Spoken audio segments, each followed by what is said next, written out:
சரபேஸ்வரர் 64 சிவ உருவத் திருமேனிகளில் ஒன்றாக சைவர்களால் வணங்கப்படும் வடிவம் ஆவார்.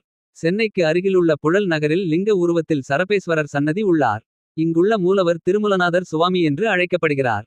ஷரபேஸ்வரர் ஷரபா அல்லது சரபா என்பது இந்து மதத்தில் 8 கால்களை கொண்ட பாதி சிங்கம் மற்றும் பாதி பறவை தெய்வம். இது சிங்கம் அல்லது யானையை விட சக்தி வாய்ந்ததாக விவரிக்கப்படுகிறது. சமஸ்கிருத இலக்கியத்தில் ஒரே தாவலில் ஒரு பள்ளத்தாக்கை துடைக்கும் திறனை கொண்டுள்ளது. பிற்கால இலக்கியங்களில் ஷரபா 8 கால்களை கொண்ட மான் என்று விவரிக்கப்படுகிறார். இரணியன் என்னும் அசுரனை கொன்ற பின் நரசிம்மருக்கு கோபம் தணியாமல் இருந்தது. அதைக் கண்டு நடுங்கிய தேவர்கள் தங்களை காக்கும்படி சிவனிடம் வேண்டிக் கொண்டார்கள். அவர்களை காக்க சிவன் எடுத்த அவதாரமே சரபேஸ்வர வடிவமாகும். வியாசர் சரபேஸ்வரரை பரிகாரமற்ற துன்பம் நோய்கள் விஷபயம் மற்றும் பூத பிரேத உபாதைகளுக்கு வழிபடலாம் என்று கூறுகிறார். திருமலைநாதர் 14ஆம் நூற்றாண்டில் சரபேஸ்வரர் குறித்து சரப புராணம் என்ற நூலை எழுதியுள்ளார்.